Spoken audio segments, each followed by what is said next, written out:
morning, students.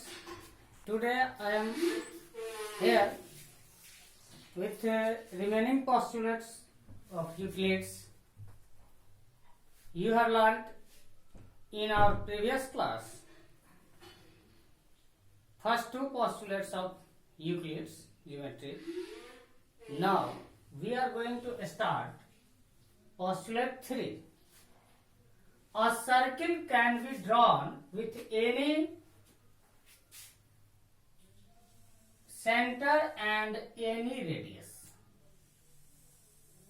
This is postulate 3.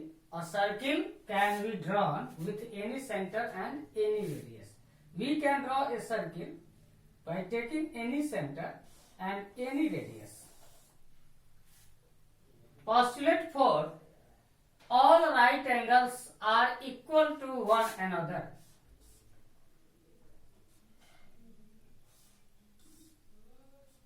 These are equal to one another. And very important postulate 5.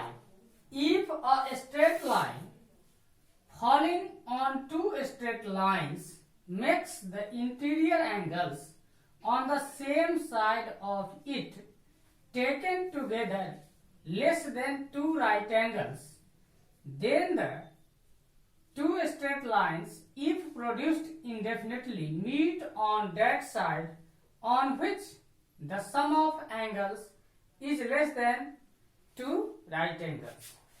Very simply, we can learn it through if a two straight line falling on two straight lines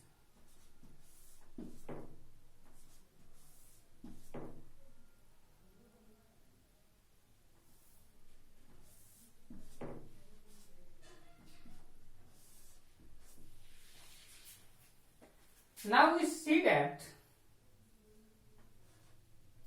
if the sum of these two straight 1 and 2, if the angle 1 plus angle 2 is less than 180, then if we produced both lines indefinitely, then it will meet on which the sum of angle is less than two right angles. So if we produced this line indefinitely, we see that this will meet at any point. So this postulate is very important to discuss our next topic, corresponding angle axiom. If this is equal to 180 degree, then line never meet at any point. And this gives the concept of parallel lines. So, when a line falling on two straight lines makes the interior angles on the same side of it taken together less than two right angles, then the two straight lines, if produced indefinitely, meet on that side on which the sum of angle is less than the two right angles. So, these are the Euclid's postulates. Now, we are going to discuss the problem of exercise 5.1.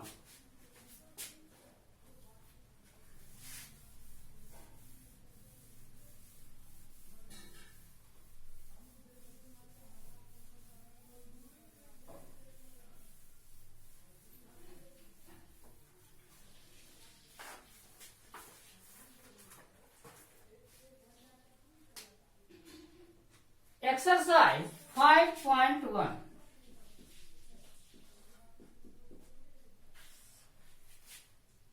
Which of the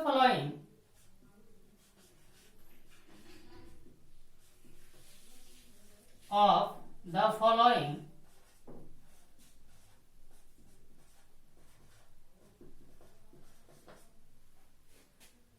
statements are true and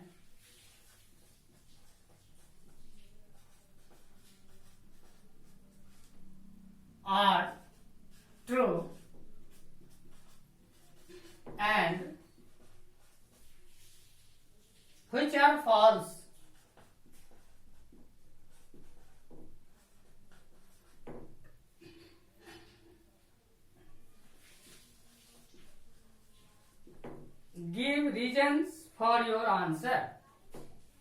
Give reasons for your answers.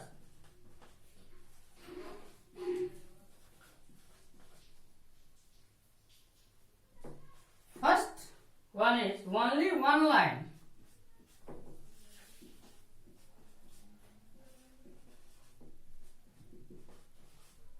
Can pass through a single point.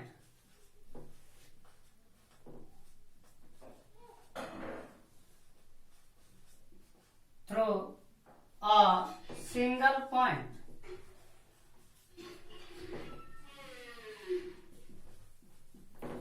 We see that this statement is false. Why this is false? Because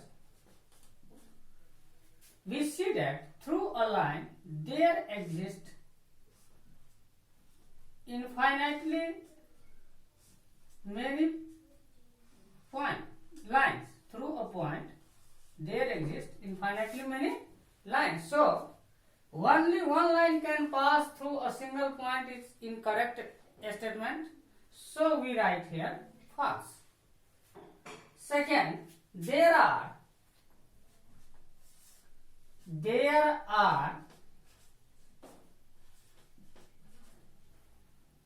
an infinite number of lines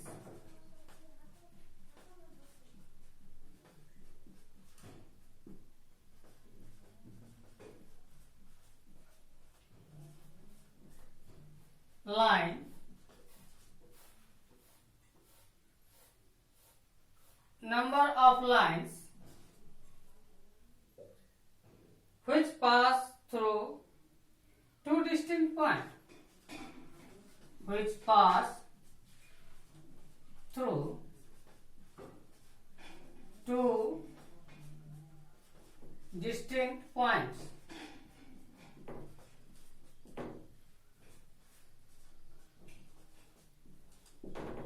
This is also false. Why this is false?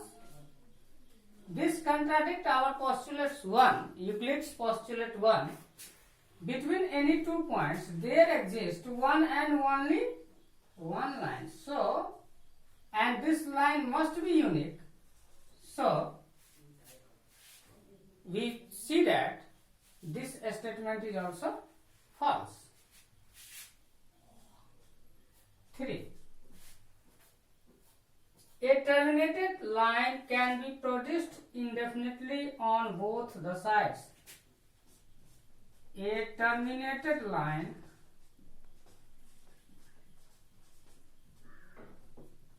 can be produced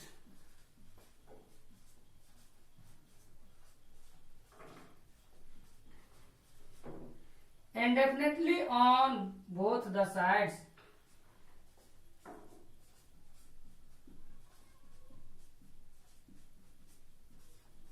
On both the sides.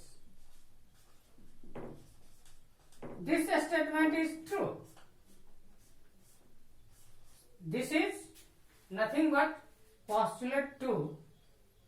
So, we see that a terminated line can be produced indefinitely on both sides.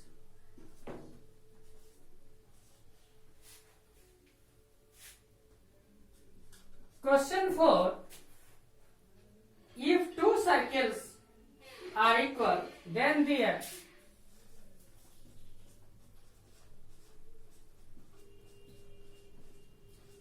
are equal, then their radii are equal. Radii are equal.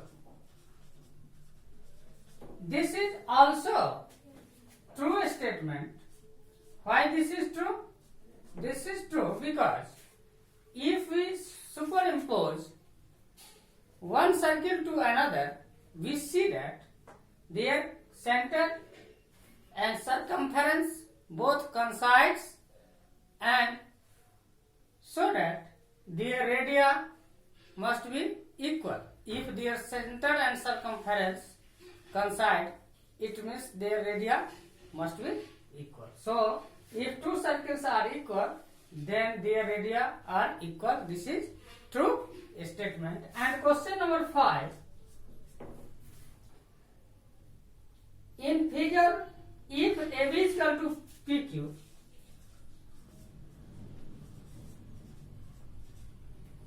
if AB is equal to PQ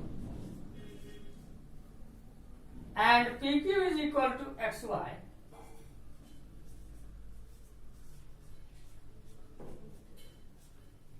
then AB is equal to XY.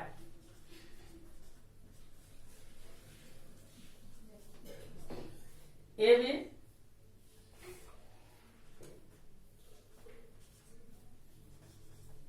PQ and XY.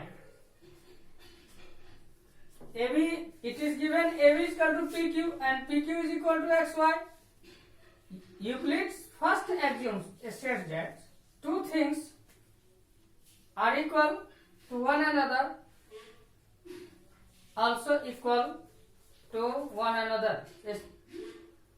Things which are equal to one another. So,